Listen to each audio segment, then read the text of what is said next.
በሚመለከት ያለን አመለካከት በጣም በሚገርም ሁኔታ ወደ አንድነት ነው ተቀራራቢ አንድ ሊባል የሚችል ስለዚህ ይሄ መሰረታዊ የሆነ ለውጥ መጥቷል ከነበረው ጥፋት ጉዳት መማር ችለናል ብዬ ነው በጣም አበረታቸው ነው ተስፋ ሰጭ ሆነ እኔ እውነቱን ለመናገር ተስፋ ያጣሁበት ጊዜ ነበር በቃ ኢትዮጵያ ከመዳን የመፍረስ ድል ነው ያላት ተቃዋሚ ወደ ትክክለኛው አቅጣጫ ሊመጣ አይችልም የሚል ተስፋ መቁረጥ ውስጥ የገባሁበት ሁኔታ ነበር አሁን በቅርብ ጊዜ የማየው ተነሳሽነት ግን እውነቱን ለመናገር ከግምቴ ውጪ የሆነ ተስፋ ሰጪ ነገር ነው ይሄ ተስፋ ወደ ህዝቡም እየገባ ስለዚህ ህዝቡም መማር አለበት ብያለሁ ከዚህ በኋላ የፖለቲካ ኃይሎችን ለውጦችን የሚመዝንበት አጀንዳ መስፈርት ህዝቡም መለወጥ አለበት የሚል የፖለቲካ ፓርቲዎቹ ከድክመታችን ከጥፋታችን እንደተማርነው ሁሉ ህብረተሰባችንን መማር አለበት ስሜታዊ የሆነ ኃይል አጨርባሪ የሆነ ኃይል ወደ መድረክ እየመጣ እንዳይጋልበው ወደ ፈለገው አቅጣጫ እንዳይመራው ጥንቃቄ ማድረግ አለበት ህብረተሰቡ ከዚህ ሂደት መማር ያለበት ነገር እስከተማረ ድረስ እኔ ያገዛዝ ብዙም እድሜ የለው እስካሁን የቀጠለው በእኛ ድክመት ነው ወደፊትም የመቀጠል እድል ካለው በእኛ ድክመት ብቻ እኛ ግን ድክመታችንን አምነን ተቀብለን አሁን ከዛ የጥፋት መንገድ ታርመን ወደ በጎ አቅጣጫ በጣም በሚገርም ሁኔታ እየመጣን ይሄን ማበረታታት ይሄን መደገፍ ነው አሁን የሚያስፈልገው ትናንት አጀንዳ የላቸው ይተባበሩ አይችሉ የነበሩ ኃይሎች አሁን መተባበር ሲጀምር የጋራ አጀንዳ መቀመር ሲጀምር ደነገጡና ደግሞ ሌላ አጀንዳ ማንጠልጠል ጀመሩ በዛው ምናልባት አጀንዳዎቹንም አንዱ ለሶስት ብለ ዘርዝረ ብጨርሰው የጋራዎቹ ሚኒመም አጀንዳ ያድማጭን ጊዜ እንዳላጠፋ ነው ከሰላም ልነሳ ይችላል ሰላም እኮ የሁላችንም አንገብጋቢና ቀዳሚ አጀንዳ ዛሬ የኢትዮጵያ ህዝብ ቁጥር አንድ አጀንዳ ሰላም ያለ ሰላም የትኛውንም ልዩነታችንን ወደ ተግባር ልንለውጥ አንችልም የትኛውንም ፍላጎታችንን ልናሳካ አንችልም አሁን የኢትዮጵያ ህዝብ ከጫፍ ጫፍ ትልቅ የሆነ የሰላም ችግር አለ ወጥቶ ገብቶ በሰላም ሰርቶ መኖር የማይችልበት ልጆቹን በአግባቡ ትምህርት ቤት ልኮ ማሳደግ የማይችልበት የሰላም ችግር አለ ይሄ የሰላም ችግር የፖለቲካ ኃይሎች ብቻ ሳይሆን የእያንዳንዱ ዜጋ የጋራ አጀንዳ የህዝቡ አጀንዳ ደግሞ ቀዳሚው አጀንዳችን ሊሆን ይገባል እና ሰላም ዋናው አጀንዳችን ህልውና ከሰላሙ ጋር ተያይዞ የመጣብን ህልውና አደጋ ዛሬ በኢትዮጵያ ተጨባጭ ሁኔታ የህልውና አደጋው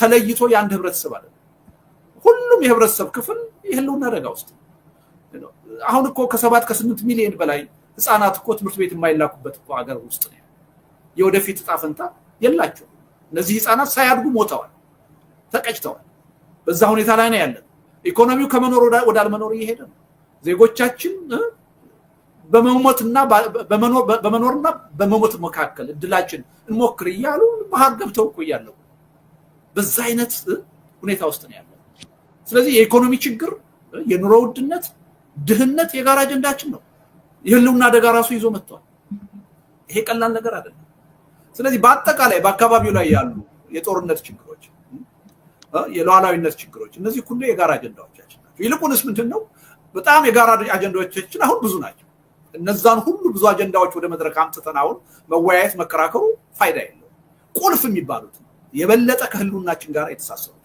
አንጥረን አውጥተን በእነዛ ሚኒመም አጀንዳዎች ላይ ተሰባስበን ግራንድ የሆነ ኮሊሽን ፈጥረን ትግሉን ማጠናከር ነው ዝርዝር የሆነ የማህበራዊ የኢኮኖሚ የፖለቲካ የውጭ ጉዳይ የአጀንዳ ልዩነቶች ሊኖሩን ይችላሉ የጋራ አጀንዳዎች ሊኖሩን ይችላሉ አሁን ዛሬ ግን መሰረታዊ የሆኑት ከህልውናችን በመቀጠልና ባለመቀጠል ጉዳይ ላይ መሰረታዊ በሚባሉት አጀንዳዎች ላይ አተኩረን መስራት ነው እና አጀንዳ ከሌላ ሀገር ጋር ሲነጻጸር አይደለም ከራሳችንም ያለፈ የፖለቲካ ሁኔታ ጋር ሲነጻጸር ከበቂ በላይ የጋራ አጀንዳ ነው ያለው በቂ መሆኑ አይደለም እጅግ መሰረታዊና ከህልውናችን ጋር የተያያዘ አጀንዳ እና የአጀንዳ ጥረት አይደለም ይሆን ሌላውን ተተነው እኔና ጀዋር እኮ አሁን ተሰደን ነው የምንኖረው በ27 አመቱ የኢህአዴግ አገዛዝ እየታሰርኩም እየተፈታሁም ነፃነቴንም እያጣሁ አገሬ ይኖር ነበር ዛሬ እየታሰርኩም እየተፈታሁም አገሬ መኖር አልችልም ስደተኛ ለመሆን ተገድጃለሁ አገሬ እንዳልገባ ተከልክያለሁ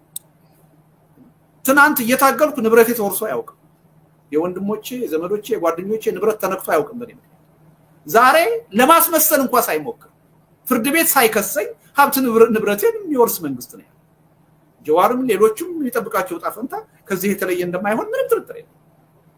ይሄ እኮ የጋራ አጀንዳ እኮ ነው። እኔና ጀዋር ኢትዮጵያ ውስጥ ሆነን የሰላማዊ ትግል ማካሄድ እየፈለግን ከችግሩ ጋር ከአምባገነኑ ጋር ከህዝባችን ጋር ተፋጠን መኖር እየፈለግን እኮ አገራችን መግባት ያልቻልንበት የጋራ አጀንዳ እኮ ነው። ከዚህ በላይ ምን ሊያስተባብረን ይችላል? ምን ሊያስተባብረን ይችላል? እና ሪሊ ከበቂ በላይ የጋራ አጀንዳ ነው። ከሌሎች ሀገሮችም ሁኔታ ጋር ሲነጻጸር ከራሳችን ያለፈው ፖለቲካ ታሪክም ጋር ሲነጻጸር እንዳሁኑ ኢትዮጵያውያንን የሚያስተሳስርና የጋራ የሚባል አጀንዳ ኖሮና ያውቅ በብዙ ነገሮች ከህልውናችን ጋር የተያያዘ የጋራ አጀንዳ ነው ያለው እና በዚህ ረገድ በስቶብን የተቸገርነው እንጂ የጋራ አጀንዳ አተንና አንሶና አይደለም ማለት ነው። እሺ አንድ ሁለት ጉዳዮች አሉ፣ ወደዛ እንመለሳለን። ጀዋር እዚህ ላይ የሚጨምረው በአጭሩ ሰዓት እየሄደ ስለሆነ አድርግና ወደ ቀጣይ አንድ ሁለት ነጥቦች ይኖራሉ። ሁለቱ አሁን የምንስማማባቸውን አጀንዳዎች ያስቀምጣል። ማንስማማባቸውም አሉ የማይካዱ። ትልቁ ጉዳይ ምን መሰለህ? በሁለት ነገር ነው መስማማት ያለብን አሁን ባለው። አንድ አሁን መስራት ባለባቸው ጉዳዮች ላይ እንስማማለን። ሌሎች ልዩነቶች አሉ። ምናልባት የኔና የለቱ ልጆች ሊፈቷቸው የሚገቡ በአሁኑ ጀነሬሽን አይደለም በዚህ በተቋሙ ዘመን በሽግግር ጊዜ የማይፈቱ ሊኖሩ ይችላሉ። ሶ ኢሹዎችን ውይይት እያካሄድን ነው ከስክሪን ጀርባ። እነዚያ ውይይቶች ልዩነቶችን አንጥረን እያወጣን ከነኚህ ልዩነቶች ውስጥ አሁን በትግል ወቅት መፈታት ያለባቸው ጉዳዮች አሉ፣ እነሱን እንፈታቸዋለን።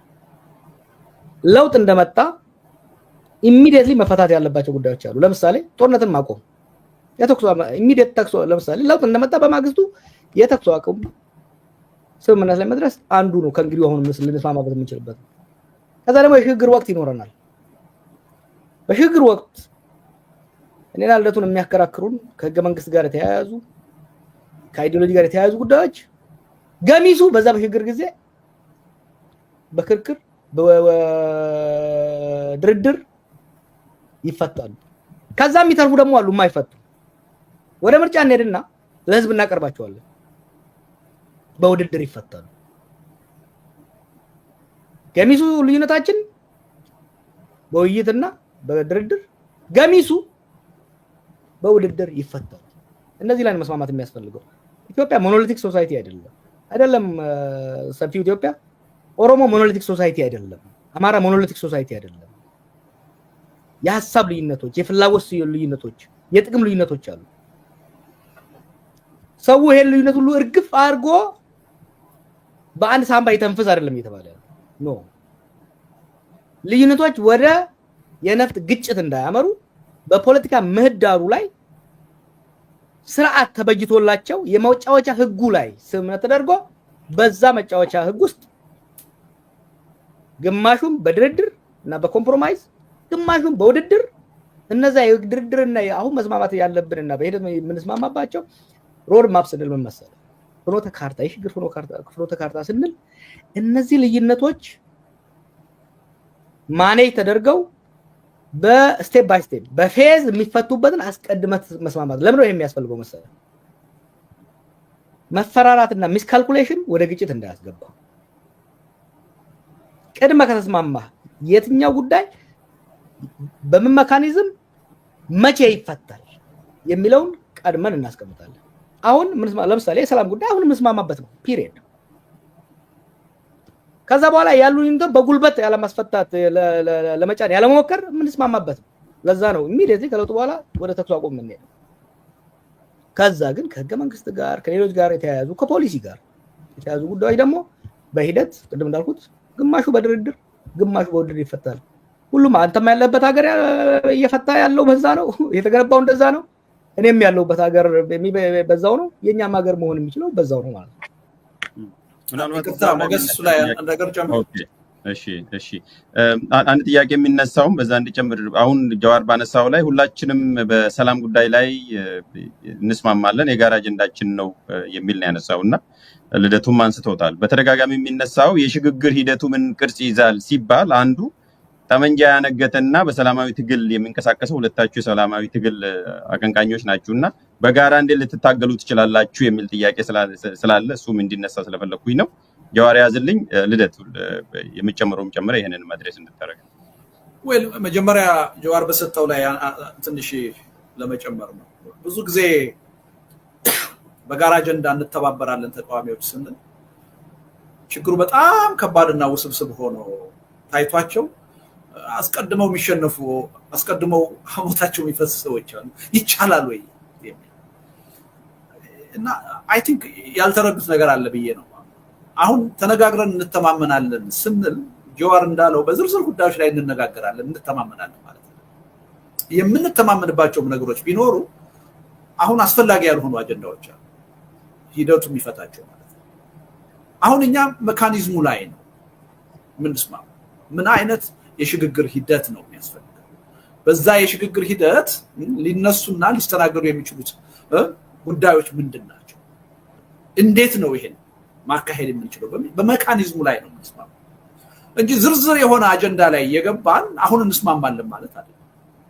አስፈላጊም አይደለም። ማንዴቱም የኛ ላይ ሆነ ይችላል። አንድ ግልጽ መሆን ያለበት ነገር ይሄ ነው። ይሄ ምንድነው? አሁን ጀዋር እንዳለው አዲስ የሆነ የሽግግር ሂደት ውስጥ መግባት አለብን በሚለው አብዛኞቻችን እየተስማሙ አሁን በስልጣን ላይ ያለው አገዛዝ ኢትዮጵያን ሊያሻግራት አይችልም። በዚህ ረገድ ትንሽ ተስፋ የነበራቸው ሁሉ ተስፋቸው ተሟጧል። ይህ አገዛዝ በስልጣን ላይ እስከቀጠለ ድረስ ከአንድ ቀውስ ወደ ሌላ ቀውስ እንሻገራለን እንጂ ኢትዮጵያ ወደ በጎ አቅጣጫ እንደማትሻገር አብዛኛው የማይዋሽ ካልሆነ በስተቀር ራሱን የማይዋሽ ካልሆነ በስተቀር ተማምኗል። እዚህ ላይ ችግር የለም፣ ተማምነናል። ስለዚህ ምንድነው በሽግግር ሂደቱ በውይይት በድርድር በፖለቲካ ኃይሎች የሚፈቱ አጀንዳዎች ሊኖሩ ይችላል። ሰየው የቱንም ያህል ርቀት ሄደ በውይይት በድርድር የምንተማመንባቸው ከዚህ ቀደም ምንለያይባቸው ሊሆኑ ይችላል። በሂደት ከሂደቱ ተምረን በነዛ ጉዳዮች ላይ አስታራቂ ሐሳብ አምጥተን በውይይት በድርድር የምንስማማባቸውና የምንፈታቸው አጀንዳዎች ሊኖሩ ይችላል። አንድ ሌላው ከኛ አቅም በላይ ከኛ መስማማት በላይ የሆኑ ደግሞ አገሩ ባለቤት አለ። የኢትዮጵያ ሕዝብ ያገሩ ባለቤት። ስለዚህ ለሕዝብ ሪፈረንደም የሚቀርቡ አጀንዳዎች ሊኖሩ ይችላል። ከኛ የሚጠበቀው ምንድነው? ያን ለሕዝብ ሪፈረንደም ለሕዝብ ውሳኔ የቀረበ ጉዳይ ሕዝቡ ሲወስን መቀበል ነው ከኛ የሚጠበቀው። የጉዳዩ ያገሩ ባለቤት ዋናው ባለቤት ሕዝብ ነው። ስለዚህ በሕዝቡ ውሳኔ ማመን ነው ከሁላችንም የሚጠበቀው እና እኛ መፍታት ያልቻልናቸው ጉዳዮች ለሕዝብ ውሳኔ የሚቀርቡበት እድል ይኖራል። ከዛ ውጭ ደግሞ ቅድም ጀዋር እንዳለው ለረጅም ጊዜ ምናልባት እስከ ወዲያኛው ልዩነቶች ሆነው የሚኖሩ አጀንዳዎች ሊኖሩ ይችላል። እሱን ለምርጫ ሂደት እንተዋለን፣ ለዲሞክራሲ ሂደት እንተዋለን። አሜሪካን ከ200 ዓመት በላይ በዲሞክራሲ የኖረ ሀገር ነው። ዴሞክራትና ሪፐብሊካን እስካሁን ድረስ ያልተስማሙባቸው አጀንዳዎች አሉ አይደለም? በጠበንጃ አያያዝ ፖሊሲ ላይ አልተስማሙም፣ በውርጃ ፖሊሲ ላይ አልተስማሙም፣ በሞት ፍርድ ላይ አልተስማሙም፣ በተመሳሳይ ጾታ ጋብቻ ላይ አልተስማሙም። ሁልጊዜ እነዚህ አጀንዳዎች የምርጫ አጀንዳ ሆነው ቀጥለዋል፣ ወደፊትም ሊቀጥሉ ይችላል። በእኛም ሀገር ማንስማማባቸው አጀንዳዎች ሊኖሩ ይችላል። የተለያየ የፖለቲካ ኃይል ሆነ በምርጫ ጊዜ በምርጫ ዘመቻ ለህዝብ እያቀረብን ምንቀጥልባቸው ልዩነቶች ሊኖሩ ይችላል። ስለዚህ መገንዘብ ያለብን የኢትዮጵያን የፖለቲካ ሁኔታ ከባድና ውስብስብ ያደረገው የአጀንዳው ክብደት አይደለም። ኢትዮጵያ በታሪክ ወይም በሌላ ዓለም ያልገጠመ ችግር ገጥሟት አይደለም። ዛሬ እኛ የገጠመንን ችግር ብዙ ህዝቦችና ሀገሮች በተለያየ የታሪክ አጋጣሚ ገጥሟቸው ተሻግረውታል። ከባድና ውስብስብ ያደረገው የአጀንዳው ክብደት ሳይሆን የኛ የፖለቲከኞቹ ባህሪ ነው፣ ባህል ነው።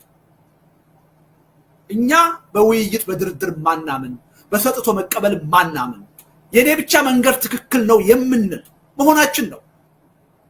እኛ በውይይትና በድርድር ችግርን ከመፍታት ይልቅ በጠበንጃ በማሸነፍ በማሳመን ብቻ እንፈታለን የሚል የተበላሸ የፖለቲካ ባህል ስላለ የዚህን የፖለቲካ ባህል ችግር ተረድተን ወደ ሰጥቶ መቀበል፣ ወደ ውይይት፣ ወደ ድርድር ፖለቲካ ከመጣን የማይፈታ የማይታረቅ ቅራኔ ያለ ማለት አይደለም።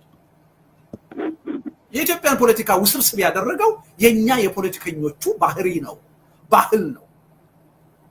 እሱን እስከፈታን ድረስ አስቸጋሪ ሁኔታ የለም እና በጣም ከባድ ዳገት መስሎ የሚታያቸው ሰዎች፣ አይቻልም ብለው የሚያምኑ ሰዎች የተሳሳተ መንገድ ነው። ይቻላል እና የትግል እንቅስቃሴም ስናደርግ ከይቻላል መንፈስ ነው መነሳት ያለብን።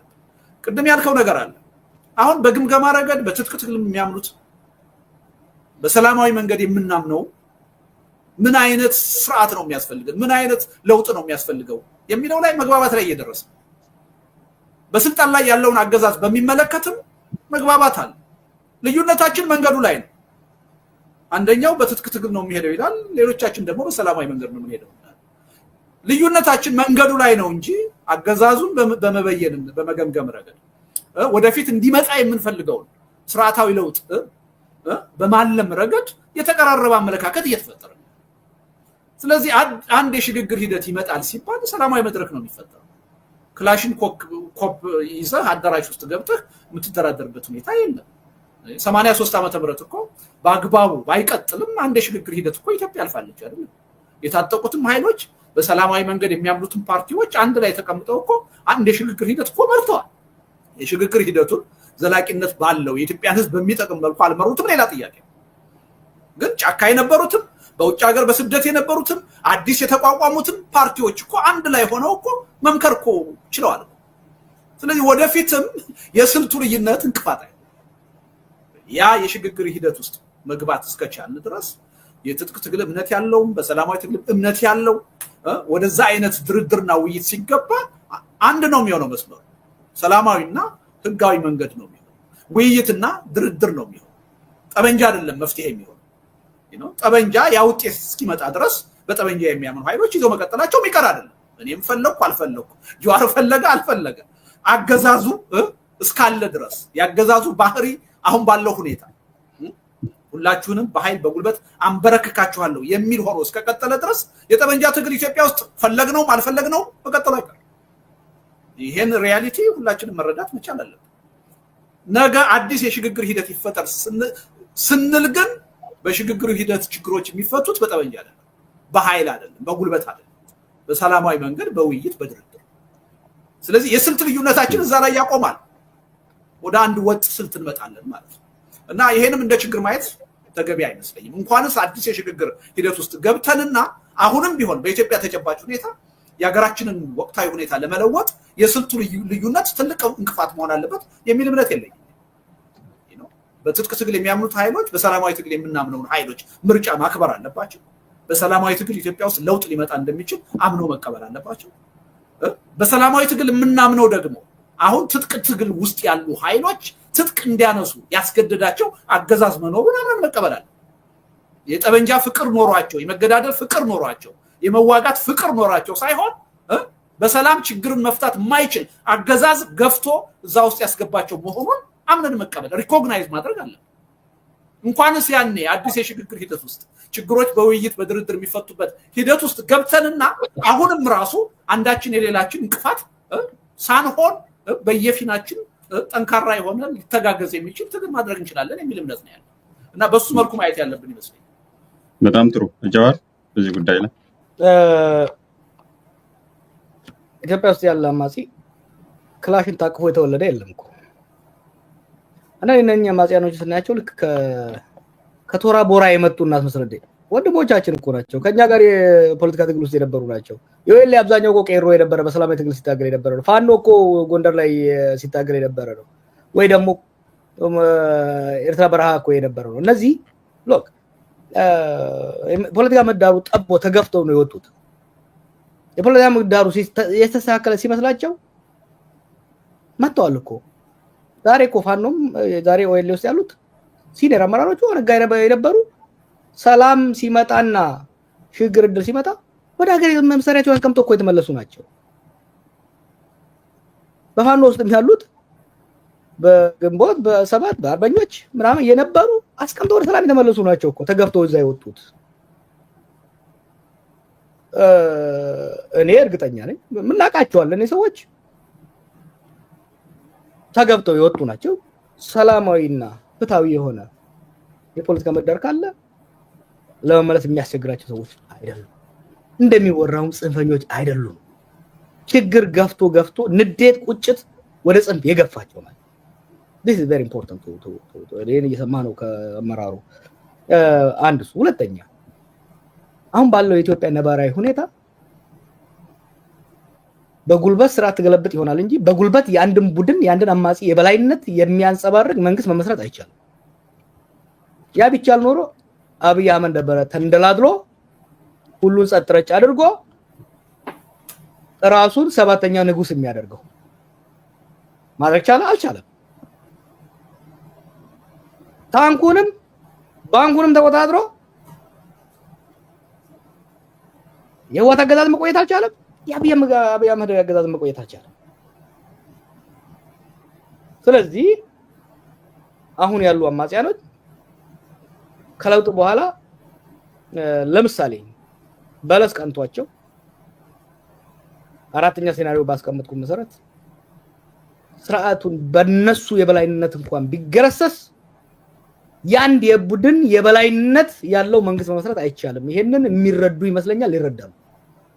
ቀደም እንዳልኩት የለፉት አመታት ጦርነት የታሰም ብለሲንግ ፎር አስ ሃምብሊንግ ኢፌክት አለው በኢትዮጵያ ልሂቃን ላይ።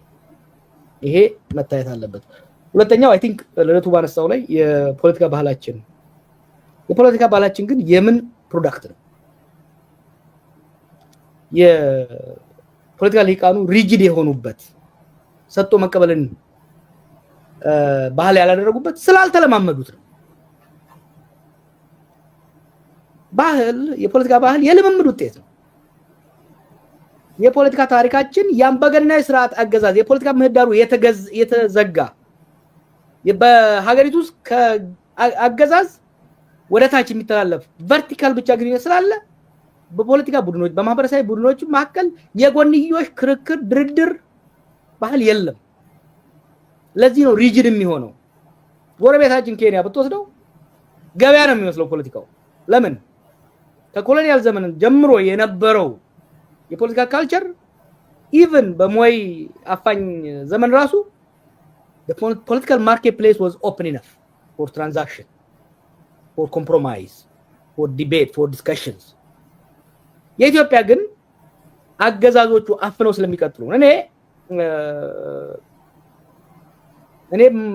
ያላናገርኩት የፖለቲካ ቡድን የፖለቲካ አመራር ያለ አይመስለኝም። ዛገር ውስጥ ሁኔታዎች የመዳሩ መስፋት ያለ መተዋወቅ ያለ መነጋገር በቀጣይነት ለመወያየት የሚያመች የፖለቲካ ምህዳርና ፎረም አለመኖሩ እንጂ እኔ በኢትዮጵያ ፖለቲካ ምህዳር ውስጥ አክራሪ የምለው ሰው አላየሁም። actually our political leadership, our political elite are much more flexible, much more moderate than people think. አብዛኛው ስመጥራት አልፈልግም እንጂ አካያሉትንም መንግስት ውስጥ ያሉትንም በአብዛኞቹ አቃቸው።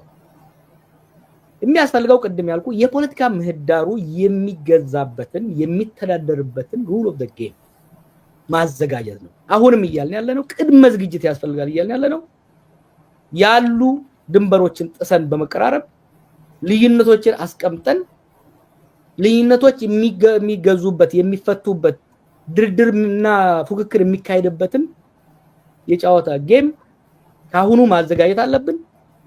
አንዳንድ ልዩነቶች በትግል ጊዜ ይፈታሉ፣ አንዳንድ ልዩነቶች በሽግግር ጊዜ ይፈታሉ፣ የተቀሩ ልዩነቶች ደግሞ በዲሞክራሲ ጊዜ ይፈታሉ። የቶቹ ናቸው የሚለውን አሁኑኑ ማስቀመጥ ነው የሚያስፈልገው ነው ያልኛለሁ። እሺ ወደ መውጫ ከመሄዳችሁ በፊት አንድ ኢንተርቬኒንግ ፋክተር አለ ለሁለታችሁም። ይሄንን ማነሳው ስለሚመለከታችሁ ነው። አነሰም በዛም ከፖለቲካ ፓርቲ ውስጥ የቆያችሁ ጀዋርም ቢሆን ሪሰንትሊ የፖለቲካ ፓርቲ አባል ሆነ የምትንቀሳቀስነ ልደቱም የሚታወቅ ነው። እድሜ ልኩን የፖለቲካ ፓርቲ ሲያደራጅ ሲመራ የቆየ ሰው ነው። ከትግል አንፃርም የሰላማዊ ፖለቲካ ትግል ውስጥ ነው ያላችሁትና የአነሰም በዛም እነኚህ ፖለቲካ ፓርቲዎች አሉ። ምርጫ ተብየው ከ10 ወር በኋላ ይመጣል ምርጫ 2018። እሱ ነው ኢንተርቪኒንግ ፋክተር ያልኩትና ይሄንን ዝግጅት በመታረጉበት ሂደት ትግልን በመታረጉበት ጊዜ ይሄ የምርጫ ጉዳይ ይመጣልና ከዚህ ጋር ተያይዞ ከስትራቴጂ አንፃር አቶ ልደቱ ከአንድ አመት ተኩል በፊት ስለ ምርጫ ጽፏል። እንደውም እንዴት እሱን ትጽፋለህ ተብሎ ያልደረሰበት ወቀሳ አልነበረም፣ እንደ ስትራቴጂ እንጠቀም ምርጫውንም ብሎ። ስለዚህ አሁን 10 ወር ነው የቀረውና እዚህ ጉዳይ ላይ አንደኛ ምርጫ ይኖራል ብላችሁ ታስባላችሁ? አሁን ባለንበት ሁኔታ ከአገዛዝም ባህሪ ሁኔታ፣ ሁለተኛ ምርጫ የሚኖር ከሆነ በዚህ ትግል ውስጥ ምርጫንስ እንዴት አምጥታችሁ ነው የምታሰናስሉት የሚል ጥያቄ ነው እና አጠራጠር ባለ መልኩ ብትመልሱልኝ። ከልደቱ ብጀምር ይሻላል።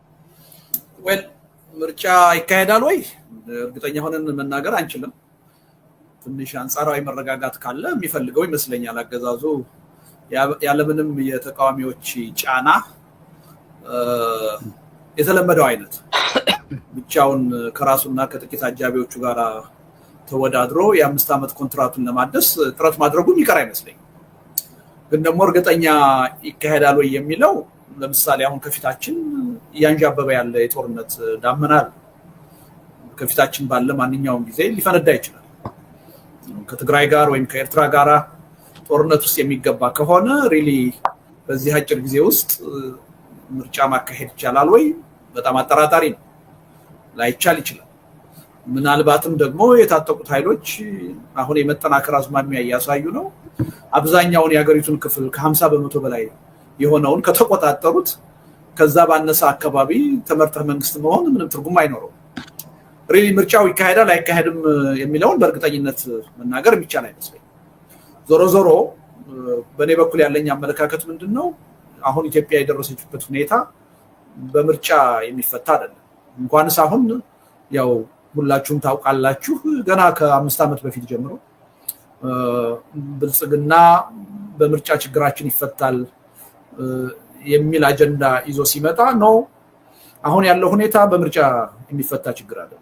እንደውም ምርጫው ያለብንን ቀውስና ችግር የበለጠ ሊያባብሰው ይችላል፣ ወደ ሌላ ትርምስ ውስጥ ሊከተን ይችላል እንጂ አሁን አንድ ውጤታማ የሆነ ሽግግር ባላካሄድንበት ሁኔታ በጨዋታው ሜዳ ባልተስማማንበት ሁኔታ በጨዋታው ህግ ባልተስማማንበት ሁኔታ የጨዋታውን ህግ ደግሞ አብረን ባላዘጋጀንበት ሁኔታ የሚካሄድ ምርጫ ያው አምባገነን ኃይልን ህጋዊ ሽፋን ሰጥቶ ለማስቀጠል ካልሆነ በስተቀር ካለፉት ምርጫዎች የተሻለ ውጤት አይኖረውም፣ ፋይዳ አይኖረውም ነው ስንል የነበረው።